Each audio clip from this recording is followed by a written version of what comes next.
오늘 우리에게 주시는 하나님의 말씀 창세기 9장 1절부터 7절까지의 말씀입니다. 자, 계속 말씀을 드리지만 이제 다음 주일 우리 교회 창립 7주년 감사 예배를 드리게 됩니다. 이제 그리고 나면 제8년에 들어가게 됩니다. 제8년 새롭게 시작하는 해가 되는 것이지요. 7년의 한 텀이 이제 마무리되고 또 새로운 시작이 우리에게 주어지게 되는데, 그런데 뭔가를 새롭게 시작한다라고 하는 것이 젊은 사람들에게는 괜찮습니다만 좀 나이가 이제 들어가면서 뭔가를 새롭게 시작한다는 것은 굉장한 용기가 필요합니다. 이게 나이가 들면 들수록 점점 더해지지요. 지금이라도 그동안에 하고 있었던 일을 이제 정리해야 되는 그런 시기가 되었는데 뭔가를 새롭게 시작한다는 것이 굉장히 망설여집니다. 그럼에도 우리 하나님께서는 이렇게 용기를 내서 뭔가 새로운 일을 시작하는 사람들을 통해서 하나님의 역사를 이루어 가신다 하는 것을 성경을 통해서 우리는 확인할 수 있습니다. 여러분, 성경에 나오는 인물들을 하나씩 하나씩 한번 살펴보세요. 이분들이 처음부터 뭔가를 할 수 있는 능력이 엄청나게 많고 뭔가 그 일을 시작할 수 있는 준비가 넉넉하게 되어 있었기 때문에 그 일을 잘했고 또 그 일을 통해 엄청난 역사를 이루었고 하지 않았다는 것을 금방 알 수 있습니다. 자기들이 처한 자리에서 그냥 자기들이 할 수 있는 작은 일들을 용기를 내서 시작했을 때 그 사람들의 손을 통해 엄청난 역사들이 일어나더라는 것이지요. 그게 성경에 기록되어 있습니다. 따라서 오늘 우리가 뭔가를 시작한다고 할 때에는 내가 이걸 잘할 수 있을까? 이게 얼마나 많은 열매를 맺을까? 하는 그런 것에 대한 궁금증보다는 우선은 작은 일들을 용기를 내서 시작하는 것, 아주 작은 시작의 용기가 우리에게 필요한 것입니다. 뭐 열거하자면 끝이 없어요.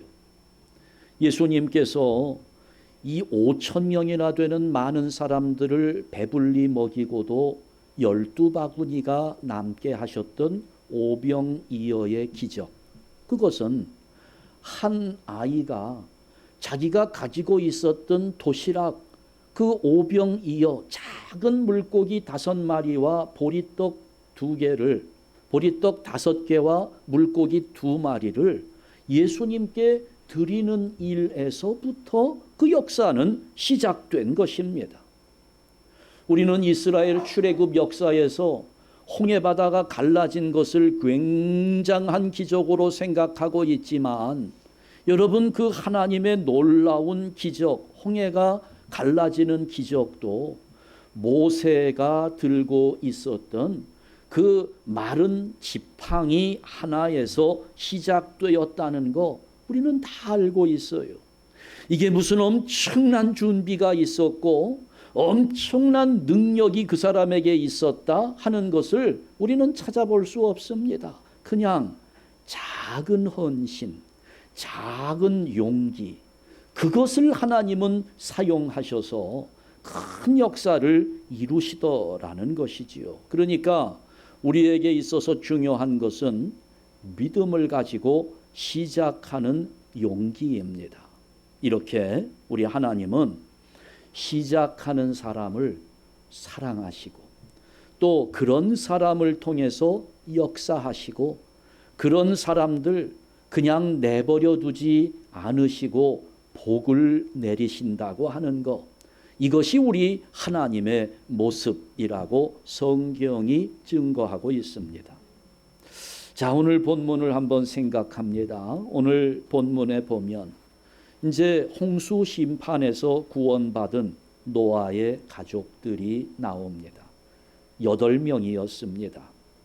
8명이 이 세상의 새로운 역사를 시작하는 겁니다. 그러니까 이건 넓게 보면 제2의 창조라고 볼 수 있지요. 세상을 하나님이 물로 쓸어버리셨습니다. 심판이 임한 거예요. 그리고 나서 남은 사람 8명을 통해서 새로운 세상의 역사가 시작되는 것이니까 넓게 보면 새로운 창조, 제2의 창조라고도 볼 수 있는 거지요. 자, 처음 창조는 창세기 1장, 2장, 3장을 통해서 두 사람의 조상으로 시작됩니다. 아담과 하와를 통해서 시작되었습니다.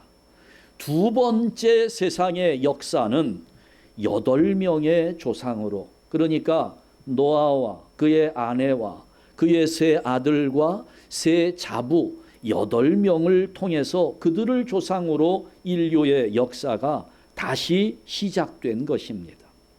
자, 그런데 이렇게 보니까 아담과 하와도 세상의 시작점에 서 있던 사람이고 노아의 식구들 8명도 세상의 시작의 출발선에 선 사람들이었는데 하나님을 보니까 하나님께서는 그들을 가만두시지 않더라는 겁니다. 처음 사람이었던 아담과 하와에게 복을 주셨던 것처럼 노아의 가족들에게도 복을 주시는데요. 하나님이 주시는 이 복의 스케일이 얼마나 큰지 모릅니다. 근데 이 복을요, 성경에서 딱 아담과 하와 그리고 노아의 가족들, 이 두 가정만 이 복을 받았습니다. 어떤 복도 이 정도 스케일이 되는 복은 성경에 나와 있지 않습니다. 물론 아브라함에게도 좀 비슷한 복이 주어집니다마는 여기까지는 미치지 못한다고 생각이 돼요. 굉장히 스케일이 커요. 딱 두 가정, 아담의 가정과 노아의 가정에게만 이렇게 복을 주셨습니다. 왜 이 두 가정만 이렇게 스케일이 큰 하나님의 복을 받을 수 있었을까요? 뭐 눈치 빠른 분들은 벌써 답을 파악하셨을 텐데요. 왜 아담의 가정만, 왜 노아의 가정만 이런 복을 받았을까? 이유는 하나입니다. 시작하는 사람들이었기 때문입니다. 시작하는 사람들이기 때문에 하나님께서 이런 복을 주시는 거예요. 자, 그렇다면 우리도 기왕에 예수 믿는 사람이 되었는데, 그렇다면 우리들 또한 뭐 이 정도의 복을 받는 주인공이 되어야 하지 않겠습니까? 저는 우리 한샘교회 성도 여러분 모두가 이 정도 하나님의 복을 받아 누리기를 간절히 바랍니다. 그러기 위해서는 우리가 하나님이 기뻐하는 일을 시작하는 사람들이 되어야 합니다. 시작하는 사람들에게만 주어지는 하나님의 복이었어요. 자, 그래서 이렇게 이제 용기를 내고 그러면서 새로운 것을 시작하는 사람들에게 하나님께서 특별한 사랑과 은혜를 내어 주신다라고 하는 것을 기억하면서 그것들을 한번 살펴보지요. 살펴보면 첫 번째로 하나님은 시작하는 사람들을 번성하게 하신다는 겁니다. 자, 1절과 7절 말씀을 봅니다. 하나님이 노아와 그 아들들에게 복을 주시며 그들에게 이르시되, 다 같이 생육하고 번성하여 땅에 충만하라. 너희는 생육하여 번성하며 땅에 가득하여 그 중에서 번성하라 하셨더라. 아멘. 시작하는 이 사람들, 하나님은 번성하게 하신다는 겁니다. 번성하도록 명령을 하셨는데, 이 명령은 너희들이 알아서 번성하라는 것이 아니라 하나님이 내가 너희를 번성하게 하리라 약속을 주시는 것입니다. 왜 그랬을까요? 왜 시작하는 사람들을 번성하게 하실까요? 그래야 그 손길로 시작하는 하나님의 역사가 일어날 것이기 때문입니다. 하나님의 일을 시작했는데 그 시작하는 사람의 손길이 빈약하면 안 되잖아요. 그 손길이 빈약하면 하나님의 역사가 이루어지지 않는 거지요. 그러니 여러분, 우리 하나님께서 기뻐하시는 일을 시작하는 사람들에게 하나님은 번성하게 하는 복을 주신다는 거. 그렇다고 우리가 복을 받아야지 하는 이런 얄팍한 계산을 가지고 일을 시작하지는 맙시다. 똑같이 일을 해도 의도의 차이에서 결과가 달라집니다. 흥부와 놀부 이야기 잘 알고 있지요. 똑같이 부러진 제비다리를 붙여주고 박씨를 얻지요. 그러나 결과는 달라요. 왜 그랬을까요? 의도가 다르기 때문에 그런 겁니다. 내가 하나님의 일을 시작하면 하나님이 번성하게 하는 복을 주시는 것은 맞습니다만, 그 복에 욕심을 내고 일을 하겠다고 덤벼들면 다른 결과가 주어질 수 있어요. 복을 받겠다고 얄팍한 계산 속에 일을 시작하게 되면 언제든지 스스로 지쳐서 물러나 앉을 수밖에 없습니다. 진정으로 하나님을 사랑하는 마음으로 시작하는 대열에 서야 되는 거지요. 순수한 마음으로 해야 되는 겁니다. 제가 자주 말씀드리는 예화입니다마는 어떤 교회, 여기 미국에 있는 교회입니다. 비가 오면 이 교회 진입하는 그곳에 물이 고여 있어서 아주 질퍽질퍽되고 통행이 굉장히 불편한 교회가 있었습니다. 자, 그런데 어느 주일날 보니까 그 진입로에 20장의 벽돌이 깔려 있는 겁니다. 그 다음 주일에도 또 20장의 벽돌이 깔려 있어요. 그 다음 주일에도, 그 다음 주일에도. 그래 이제 목사님이 궁금해졌지요. 누가 이런 일을 하고 있는가. 그래서 주일날 새벽 일찍 교회 가서 누가 벽돌을 까는지 살폈습니다. 이제 새벽 시간에 어둠을 뚫고 한 사람이 이제 그 손수레에다가 벽돌을 싣고 오는 거예요. 그러면서 콧노래를 부르며 벽돌을 까는데 그날도 20장을 깔고 돌아가는 겁니다. 이제 12살 된 소년이 일찍 아버지를 잃었어요. 어려운 가정 형편에 학교도 다니지 못하고 벽돌 공장에 다니면서 생계를 이어가는 아주 어려운 형편의 가정에 있는 소년이었습니다. 근데 이 소년이 자기가 벽돌 공장에서 일을 하면 거기서 받은 것으로 생활을 근근히 이어가는데 그 중에 일주일 동안 일을 하고 하루에 받은 자기의 급여로 벽돌을 사는 겁니다. 딱 20장을 살 수 있는 거예요. 그래 이제 20장을 사가지고 주일날 와서 20장 벽돌을 교회 앞길에 포장을 하는 거죠. 이 작은 시작이 목사님을 얼마나 감동하게 했는지 온 교인의 마음을 움직였습니다. 그동안에 비만 오면 불편하다고 투덜투덜대며 불평하던 교인들 중에 아무도 그것을 개선하고자 노력하지 않았던 그때에 이 어린 소년이 매 주일마다 벽돌을 20장씩 까는 그 소식이 알려지면서 교인들이 마음이 움직인 거지요. 얼마 되지 않아서 그 교회 앞마당에 깨끗하게 포장된 그런 앞마당이 생겼습니다. 아무리 비가 많이 와도 질퍽거리지 않는 깨끗한 마당이 생겨난 거예요.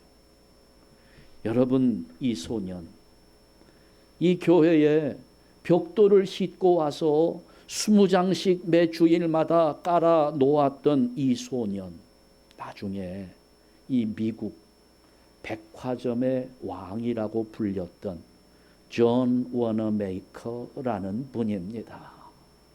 그러니까 여러분 보세요. 우리 하나님은 그 교회 입구에 벽돌을 한 장씩 한 장씩 깔아 놓았던 그 소년의 손길을 한 나라, 그것도 세계에서 가장 큰 나라의 상권을 휘어잡는 큰 손으로 번창하게 만드신 겁니다. 하나님은 이렇게 시작하는 사람을 절대 가만히 두지 않습니다.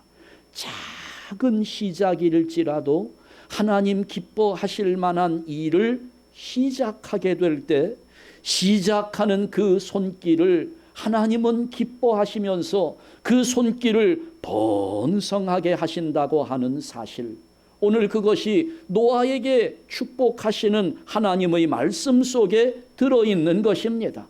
시작하는 사람, 아무리 보잘것없어 보여도 그것을 시작하는 사람은 하나님이 붙잡으시고 번성하게 하신다는 것입니다. 두 번째, 하나님은 시작하는 손길에 권세를 주십니다. 자, 2절 말씀을 보니까요, 땅의 모든 짐승과 공중의 모든 새와 땅에 기는 모든 것과 바다의 모든 물고기가 너희를 두려워하며 너희를 무서워하리니 이것들은 너희의 손에 붙였음이니라 말씀합니다. 그러니까 이것은 세상의 모든 것들을 다스리라 하시는 하나님의 말씀입니다. 그런데 여기 보면 다스림의 대상을 하나씩 하나씩 보니까 전부 다 짐승들만 나옵니다. 그러니까 이렇게 보면 우리가 이 구절을 이해하면서 하나님은 이 세상에 있는 모든 짐승들을 사람이 다스리라고 하신 것이구나 생각하기가 쉽습니다만, 여러분, 여기 나오는 이 대상을 꼭 짐승으로만 제한할 필요는 없다고 봅니다. 왜냐하면 지금 여기에 몇 사람이 있나요? 지금 전 세계를 통틀어서 인구조사를 하니까 지금 이 상황에서 인구가 몇 명이에요? 지금은 인구조사를 하면 인구가 뭐 70억이다, 75억이다 이렇게 이야기하니까 인구조사하는데 시간이 꽤 많이 걸리잖아요. 이 당시에 인구조사를 딱 해보니까 전 세계 인구조사를 하는데 딱 1초밖에 걸리지 않습니다. 몇 명인데요? 8명이에요. 전 세계 인구가 8명인데 그 8명에게 하나님이 축복을 하시는데, 복을 주시는데, 야, 너희가 지금 다른 사람들을 다 다스릴 수 있다, 이런 말씀하실 필요가 없는 겁니다. 대상이 없으니까. 사람은 지금 8명, 노아의 가족들만 있는 겁니다. 그러니 여기에서 다스림의 대상 속에 사람들을 언급할 필요가 없었지요. 그러나 지금은 다르지요. 사람들이 얼마나 많이 있습니까? 이런 많은 사람들이 살아가는 세상에서는 우리가 이 구절의 말씀을 받을 때 오히려 짐승들보다는, 이 대상이 짐승들보다는 사람들을 염두에 두신 말씀으로 받는 것이 적절합니다. 성경에도 나와요. 요셉의 삶을 한번 보죠. 요셉이 애굽에 팔려갔어요. 자기를 위해 주는 사람이 한 사람도 없습니다. 아는 사람도 없어요. 자기 혼자예요. 그러니 주변에 누구 하나 요셉이 병들었다고 걱정해 줄 사람이 없습니다. 노예로 고생하고 있는 요셉을 보면서 불쌍히 여겨주는 사람이 한 사람도 없었던 겁니다. 오히려 자기를 바라봐주는 사람들은 자기를 감시하고 자기를 힘들게 하고 자기에게 명령을 내리는 주인이라는 사람들 뿐이었습니다. 그러니까 지금 요셉의 입장은 그래요. 다른 사람들에 의해서 다스림을 받는 입장입니다. 다른 사람들에게 통제되는 종의 신분이었어요. 삶이 힘들었지요. 한심했습니다. 답답했을 겁니다. 그러나 여러분, 우리는 요셉의 그 인생을 바라볼 때 노예의 삶을 살아가는 요셉의 인생을 노예로만 보면 안 됩니다. 요셉의 삶은 시작하는 삶이었다는 것을 알아야 합니다. 여기에 초점을 맞추어야 돼요. 왜요? 어떤 면에서 요셉의 삶이 시작하는 삶이었을까요? 하나님은 그 야곱의 가족 70명의 가족을 애굽 땅으로 인도해서 살게 하실 계획을 가지고 있었던 겁니다. 그 중에서 야곱의 가족 중에서 제일 먼저 애굽 땅에 들어간 사람이 바로 요셉이었다는 거지요. 요셉은 야곱 가족 이스라엘 백성들의 애굽에서의 삶의 시작점에 서 있는 사람이었던 겁니다. 여기에 초점을 맞추어야 되는 거예요. 이스라엘 백성을 위해서 애굽에 제일 먼저 보냄을 받은 선구자였습니다. 그러니 혼자 가서 노예로 살면서 갖은 고생을 하고 어려움을 겪지만 하나님은 요셉에게 미래를 계획하셨고 그 요셉의 마음에는 하나님께서 보여주신 꿈이 간직되어 있었습니다. 그러니 어떻게 됩니까? 시작하는 요셉의 삶에 하나님께서 권세를 주시는 겁니다. 요셉에게 하나님은 권세를 주셨어요.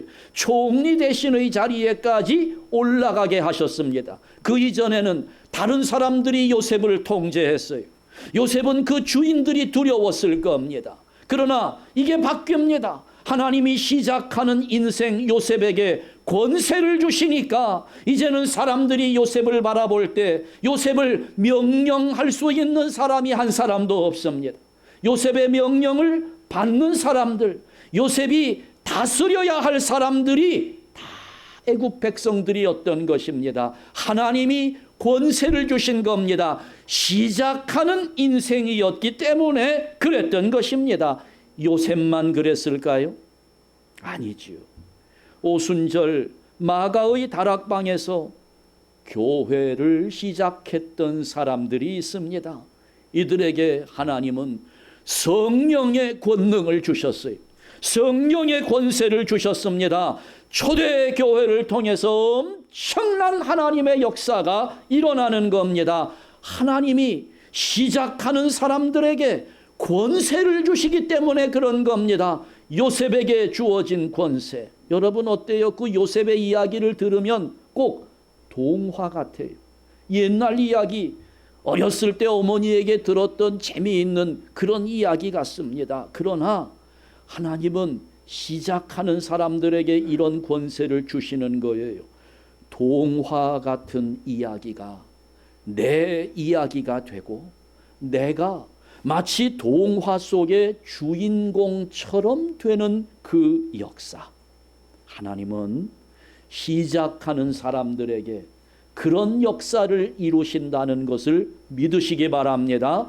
그래서 우리 하나님께서는 이렇게 번성하게 하시고 권세를 주시고 또 세 번째, 시작하는 사람들에게 양식을 주십니다. 먹을 것을 주시는 거예요. 홍수 이전까지 사람들에게 주어진 먹거리는 과일과 채소뿐이었습니다. 그 사람은 과일을 먹고, 사실 처음에 에덴 동산에서는 과일만 먹고 살았습니다. 그러다가 에덴 동산에서 쫓겨나면서 채소를 먹을 수 있도록 허락하셨지요. 그러다가 지금 여기 홍수로 세상이 다 쓸려나갔잖아요. 먹을 것이 뭐가 남았을까요? 방주에 있는 동안에는 미리 준비해 둔 것을 가지고 먹고 살았겠으나 이제 먹을 채소가 어디에도 존재하지 않습니다. 새롭게 농사를 시작해야 되는데 결실할 때까지 뭘 먹었겠어요? 아무것도 먹을 게 없습니다. 그래서 하나님이 고기를 먹거리로 허락해 주시는 겁니다. 3절 말씀을 보면 모든 산 동물은 너희의 먹을 것이 될지라 채소같이 내가 이것을 다 너희에게 주노라 말씀합니다.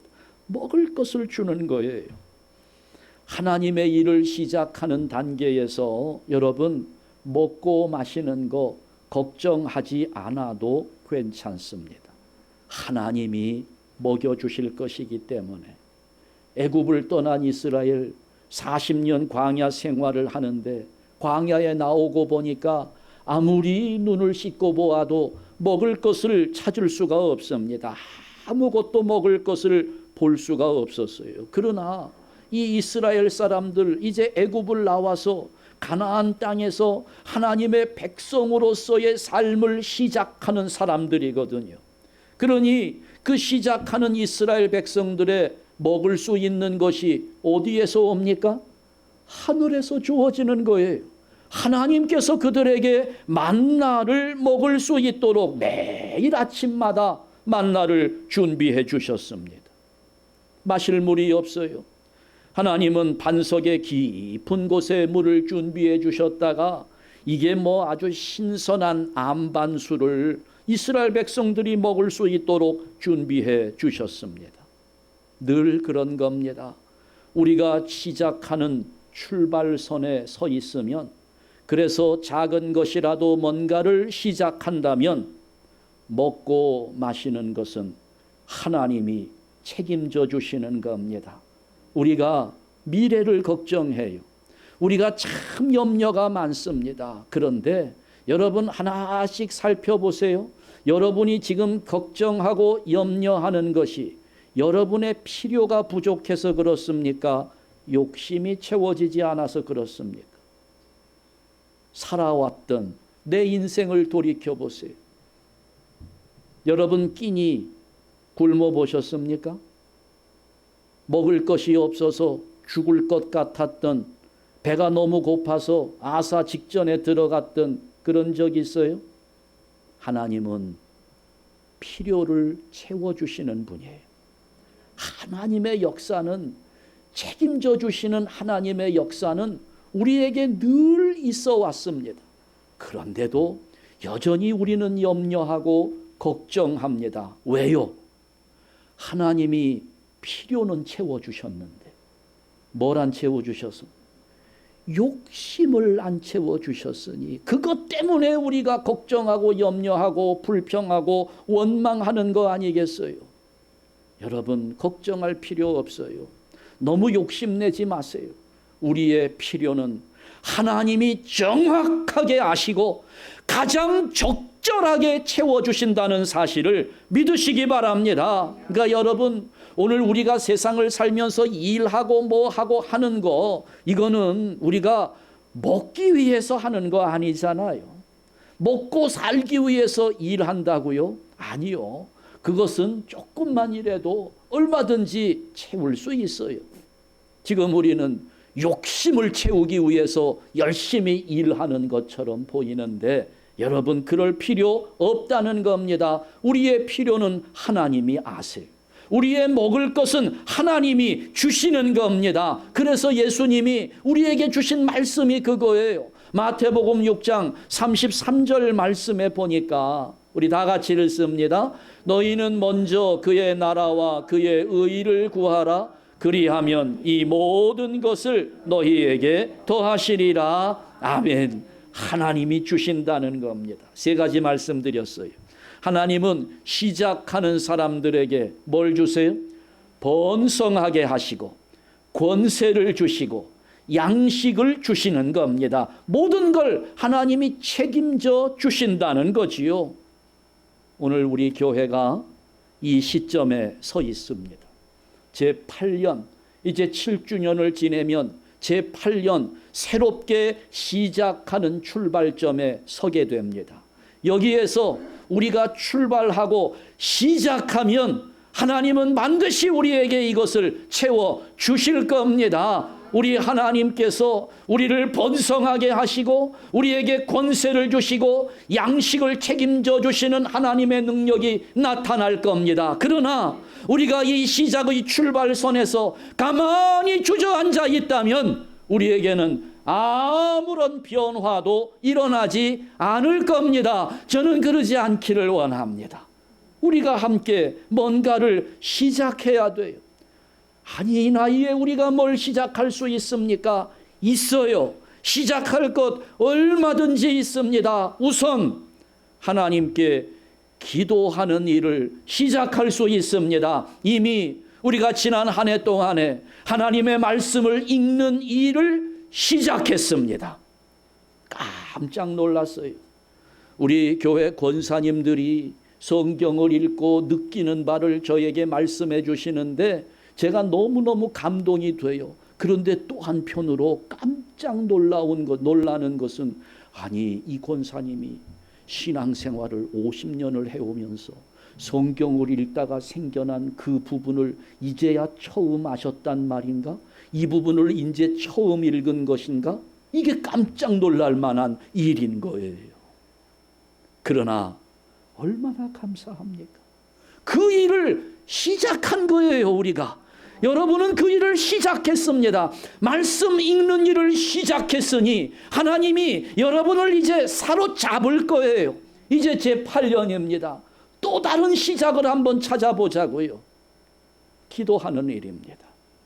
하나님의 일을 시작하는 사람들은 한마디로 하나님 앞에 기도를 쌓아가는 사람들이라고 생각합니다. 왜냐하면 기도 없이는 하나님의 일을 시작할 수 없기 때문입니다. 기도하는 것이 하나님의 일을 해나가는 겁니다. 아무리 하나님의 그 기쁨을 위해서 우리가 충성을 다한다 할지라도 쌓여있는 기도가 없으면 모래성에 불과한 거예요. 하나님의 역사는 기도의 힘으로 싹이 트는 겁니다. 제가 오늘 인도에 있는 길을 하나 소개해 드리려고 합니다. 자, 여기 인도의 아주 시골 마을에, 이름도 어려워요. 가흘루 우르라는 곳입니다. 발음하기도 굉장히 어렵죠. 가흘로 우르. 여기에 살던 다슈라트 만지라는 분이 있습니다. 다슈라트 만지. 그런데 그분이 살던 그 동네에 길이 있는데 그 길 이름이 만지로드입니다. 그분의 이름을 따서 그 길의 이름을 붙인 겁니다. 근데 이분이 참 시골에서 얼마나 가난하게 살았는지 몰라요. 그런데 그 마을에서 22년 동안 이분이 26살부터 48살이 될 때까지 정과 망치를 가지고 이 마을을 가로막고 있었던 바위산을 부수기 시작한 거예요. 그 바위산의 바위를 그 망치와 정을 가지고 깨 나가기 시작하면서 길을 뚫는데 아무도 안 도와줬어요. 미련하다고, 어리석은 짓을 하고 있다고. 아니, 망치 하나를 가지고 저 바위산의 길을 어떻게 뚫을 수 있냐고. 그러니 혼자 그 일을 하는데 낮에는 남의 집에서 일을 하고 이제 일을 마치면 저녁 시간에 틈을 내 가지고 하루에 3시간씩 그 바위산과 싸운 거예요. 바위산을 이걸 깨 가지고 이제 길을 만들겠다고. 22년 동안 그렇게 해서 만들어낸 길의 길이가 915m, 넓이는 2.3m. 이걸 22년 동안 이것을 해낸 겁니다. 그 길이 그 바위산을 뚫어서 그 길을 만들기 이전에 이 마을은 얼마나 오지였는지, 가장 가까운 읍내까지 가는데 그 바위산을 삥 돌아서 가야 되는데 88km를 가야 되는 거예요. 88km를 돌아가는데 그 바위산을 뚫어서 가니까 1km를 가면 되는 거예요. 1km도 사실 굉장히 길기는 합니다만은 88km 돌아가는 길을 22년 동안 애를 써서 1km의 길을 만들어낸 겁니다. 저는 이 이야기를 접하면서 우리 기도를 한번 생각해 봤어요. 바위산을 정과 망치 하나로, 그것도 자기 혼자서 1km에 가까운 길을 뚫어낸다는 것은 이건 불가능한 일처럼 보여요. 그러나 22년 동안 하루에 3시간씩 두들겨 대는 그 망치질에 바위산은 결국 뚫리고 말았습니다. 그 망치질, 저는 그것이 기도와 같다고 생각합니다. 오늘 우리 기도에 이런 꾸준함이 있어야 돼요. 확신을 가져야 됩니다. 그래야 우리 기도가 살아있는 기도가 되는 거예요. 오늘 우리 기도한다고 하면서 여러분 20년 기도해 봤어요? 25년 해봤습니까? 아브라함은 75세에 하나님의 약속을 받았는데 그 하나님의 약속이 100살에 이루어졌습니다. 25년이 걸린 거예요. 우리는 22년, 25년은커녕 이틀만 기다리라고 해도 조급함이 얼마나 앞서는지 빨리빨리 기왕에 해줄 거면 지금 당장 해주시지. 너무 급하지요. 그러나 여러분 기도는 그러지 않아요. 기도하는 것은 한순간 그냥 막 마음이 뜨거워졌다가도 식어져 내릴 때가 있지요. 그러면 여러분 그 기도는 이건 살아있는 기도라고 말할 수 없는 겁니다. 꾸준해야 돼요. 한번 기도를 시작했으면 하나님께서 반드시 큰 역사를 이루어 주실 것이라는 확신을 가지고 그 기도의 탑을 쌓아가야 되는 겁니다. 그리고 중요한 것은 하나님을 사랑하는 마음으로 무릎을 꿇어야 된다는 겁니다. 하나님에 대한 사랑이 없으면 꾸준한 기도에 실패하게 되어 있어요. 여기 바위산을 뚫었던 다슈라트 만지, 여러분 이 사람 보세요. 22년 동안 이 망치질을 포기하지 않을 수 있었던 것은 아내에 대한 사랑 때문이었습니다. 26살부터 이 망치질을 시작했는데 젊은 나이에 아내가 산에서 굴러 떨어졌습니다. 그래서 지금 피를 철철 흘리면서 아내가 죽어가고 있는 거예요. 그 아내를 누가 하나 업어서, 자동차도 없어요. 교통편이 없습니다. 걸어가야 되는데 88km를 그 피 흘리며 죽어가는 아내를 업고 갈 수가 없는 겁니다. 결국 그 읍내에 있는 병원까지 88km 포기하고 아내는 죽고 말았어요. 그 아내의 장례식을 치르고 나서 이 사람은 26살부터 정과 망치를 들고 나선 겁니다. 여러분 그 길을 한번 제가 보여드리지요. 요거 사진 좀 띄워주세요. 이 바위산을 뚫은 겁니다. 이것은 물론 이분이 돌아가시고 나서 인도 정부가 길을 조금 더 넓혀놓고 지금은 많은 사람들이 다닐 수 있도록 만들었어요. 만지 로드라고 이름을 붙인 겁니다. 22년 동안 여러분 얼마나 힘들었겠습니까? 근데 그 사람 머리에는 오직 하나밖에 없었어요. 길이 없어서 죽었던 자기가 사랑하는 아내 생각밖에 없었던 겁니다. 그 아내에 대한 사랑이 바위산을 뚫은 거예요. 여러분, 사랑이 없는 기도는 절대로 바위산을 뚫지 못합니다. 우리 기도에 하나님의 사랑과 이웃 사랑이 충만해야 합니다. 우리가 이제 제8년 새롭게 뭔가를 시작하는 그런 비전 속에서 기도를 시작하고자 합니다. 사랑이 있는 기도를 해야 돼요. 오늘 여러분 마음에 가장 큰 사랑이 누구를 향한 사랑인가요? 내가 누구를 위해서 기도한다 할지라도 사랑이 없으면 그 기도의 탑은 금방 무너집니다.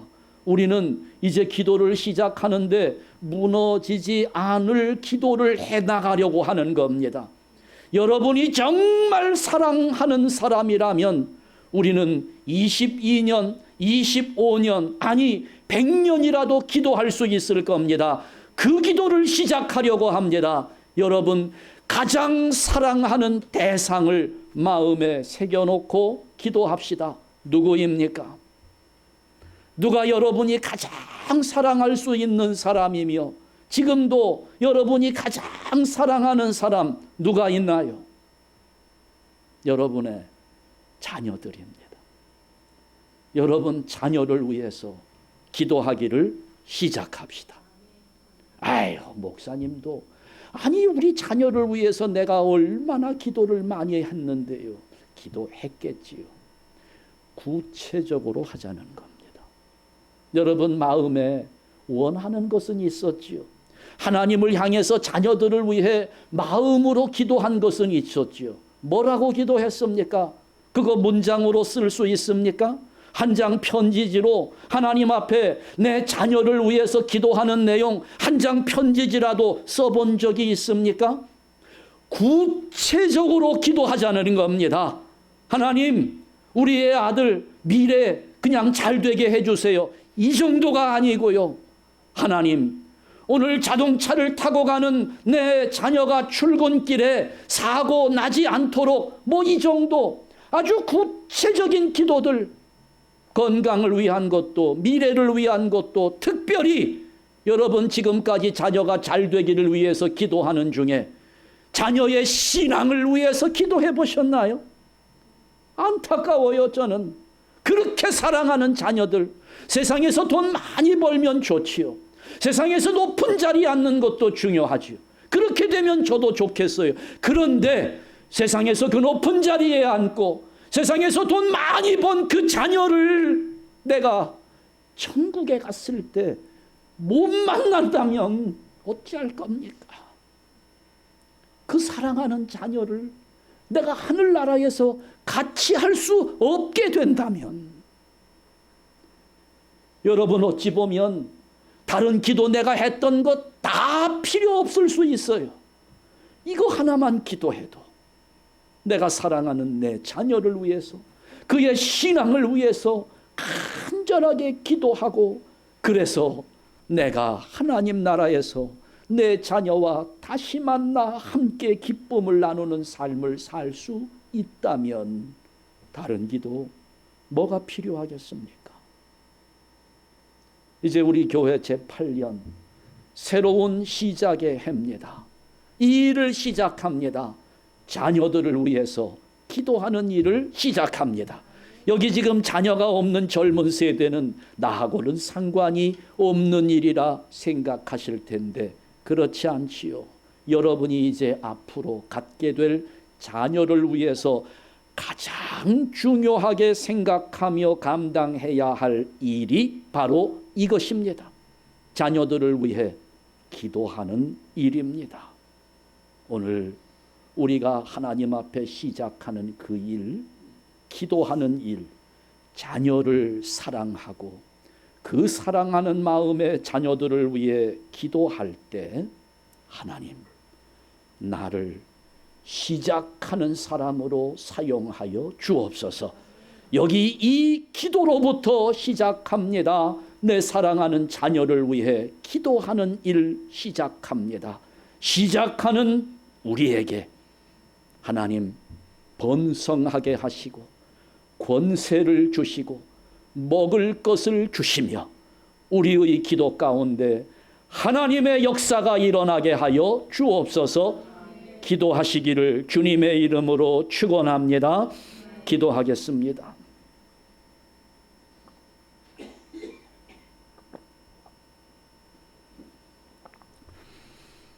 하나님 아버지, 이 시간에 주신 말씀 우리 마음에 새기고 살기를 원합니다. 결코 지워지지 않는 하나님의 말씀으로 우리 가슴에 남게 하여 주옵소서. 주님의 이름으로 작은 용기를 가지고 시작하는 자가 되어 하나님의 역사를 이루기 소원합니다. 무엇보다도 하나님의 능력을 확신하면서 하나님을 뜨겁게 사랑하는 마음으로 기도하는 우리들에게 새 역사의 창조를 이루는 은혜를 허락하여 주옵소서. 우리 교회가 하나님의 새로운 역사의 시작이 되게 하시고 우리 모든 교인들이 열심을 다하여 하나님 앞에 기도하게 하시되 제일 먼저 우리 사랑하는 자녀들의 신앙을 위하여 기도하기를 시작하도록 우리에게 용기를 주시옵소서. 우리를 위해 십자가에 달려 돌아가신 예수 그리스도의 이름으로 기도하옵나이다. 아멘.